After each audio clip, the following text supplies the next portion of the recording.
যেভাবে নৃশংসভাবে শারীরিক নির্যাতন করে নৃশংস অমানবিক খুন করা হয়েছে, তার পরিবার প্রথম দিন থেকে মুখ্যমন্ত্রী এবং পুলিশকে সাহায্য করেছে, আমাদের কথা শুনেছে। আমরা পরিবারের প্রতি কৃতজ্ঞ। আমি প্রথম ইনসিডেন্টের দিন ফোনে কথা বলেছি, টুইসডে ফিজিক্যালি মিট করেছি ওনাদের সঙ্গে বারুইপুর এসপি অফিসে। স্পেসিফিক 4 জনের নামে ওরা অভিযোগ দিয়েছিলেন। 4 জনকেই পুলিশ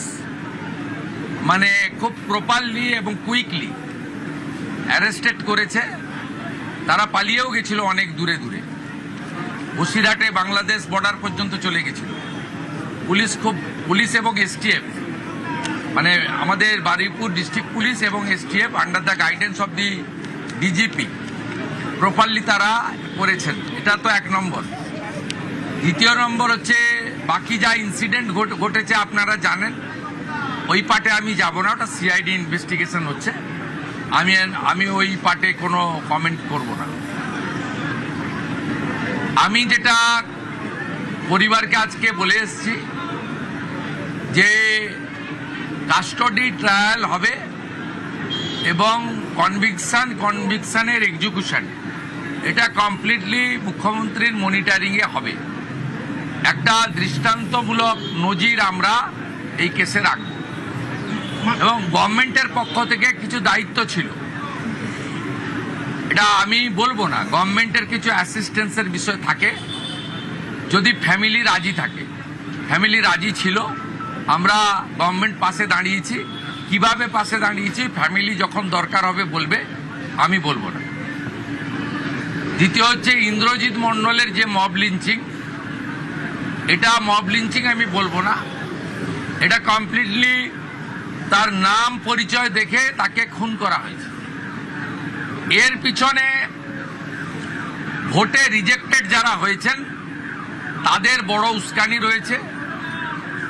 র্যাডিক্যাল মৌলবাদী গ্রুপও থাকতে পারেন, আমি উড়িয়ে দিচ্ছি না। তাতে যতগুলো ছবি দেখা গেছে প্রত্যেককে পুলিশ অ্যারেস্ট করেছে, thanks to West Bengal police.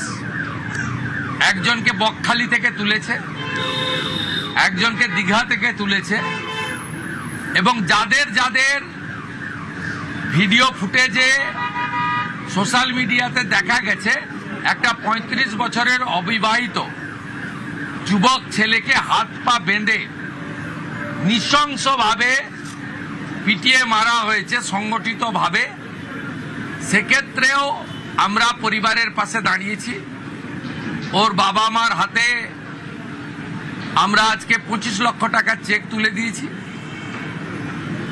পুলিশকে ধন্যবাদ, তার বড় ছেলেকে সিভিক ভলেন্টিয়ার্সে চাকরি দিয়েছেন ডিজিপি সাহেব থ্রু সুপারিনটেন্ডেন্ট অফ পুলিশ।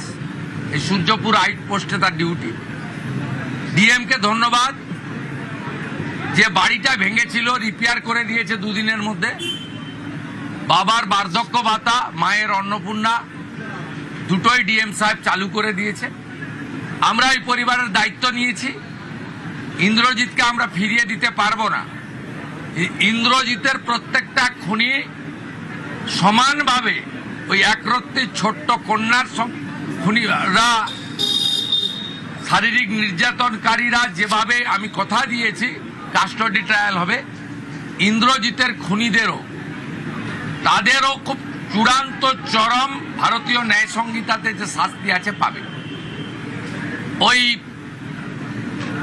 নির্যাতিতার পরিবার, ওই ছোট্ট বাচ্চা মেয়েটির পরিবার আমার কাছে মঙ্গলবার দিন এসপি অফিসে অনুরোধ, আমি বলবো না, যুক্তিগ্রাহ্য একটা সাজেশন দিয়েছিল যে আমার তো আর আদরের কন্যা ফিরবে না, সূর্যপুরে একটা আউটপোস্ট বানান।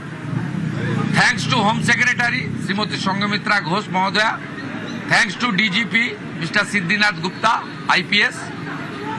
তারা মুখ্যমন্ত্রীর কাছে করা এই পরিবারের ইচ্ছাকে কার্যকর করে দিয়েছেন উইদিন 4 days। আমি সূর্যপুর আউটপোস্ট উদ্বোধন করলাম।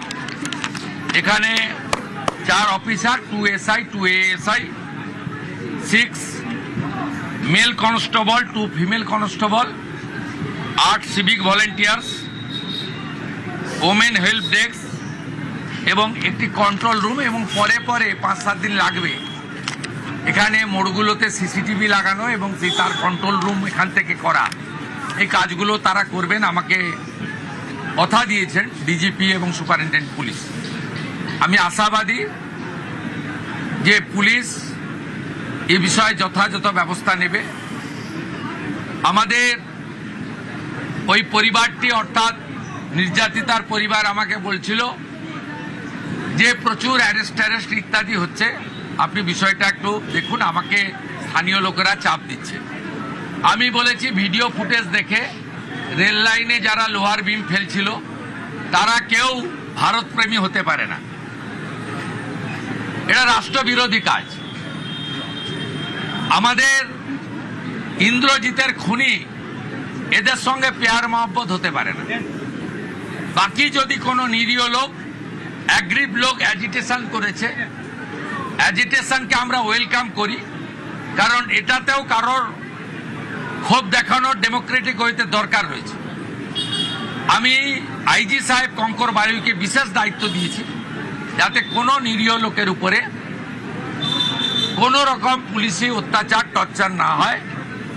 যদি ভিড়ের মধ্যে ধরেও ফেলেন, তাদের যা সিস্টেম আছে এটা আমার ইন্টারফেয়ার করা উচিত নয়। আমি শুধু সাজেস্ট করেছি অ্যাজ এ হোম মিনিস্টার, যদি কোনো ইনোসেন্ট ফেসে থাকে তারা দেখবেন, আইজি সাহেব বিশেষভাবে দেখবেন।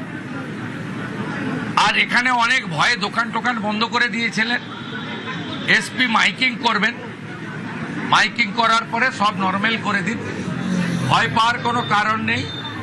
খুনিরা, ধর্ষকরা, রেল লাইন যারা ভাঙতে গেছিলেন তারা ভয়ে থাকুক, ভয় পাওয়াটা স্বাভাবিক, তাদের শিক্ষা দেওয়াটাও আমাদের কাজ আইনি পথে। বাকিদের ভয় পাওয়ার কোনো কারণ নেই। আমি বলে গেলাম আমাদের এই এলাকায় নজরদারি চলবে, 2টো বাড়িতে হাউস গার্ড থাকবে এবং আমরা আস্তে আস্তে আশা করব সবটা নর্মাল হয়ে যাবে। এবং এই ঘটনা থেকে শিক্ষা নিয়ে এই রাজ্যে এই ধরনের কোনো কাজ যাতে না হয় দেখবেন। আমি আপনাদের মাধ্যমে গোটা রাজ্যের মানুষকে একটা আপিল করব, কার্য আর কারণ আছে। যে কার্য হয়েছে হিনিয়াস ক্রাইমের পিছনে আমি মনে করেছি বেআইনি মদের ঠেক, বেআইনি গাঁজা, চরস, মাদক, এটা একটা বড় কারণ।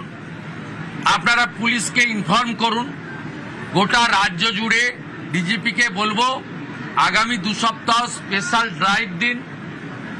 ব্যাটালিয়ানে থাকা লোকজন, আমাদের যেখানে পুলিশরা ডাইরেক্ট কাজে নেই, নর্মাল থানা ওয়ার্ক অনেক বেশি থাকে, তাদেরকে বিশেষ অভিযানে লাগান।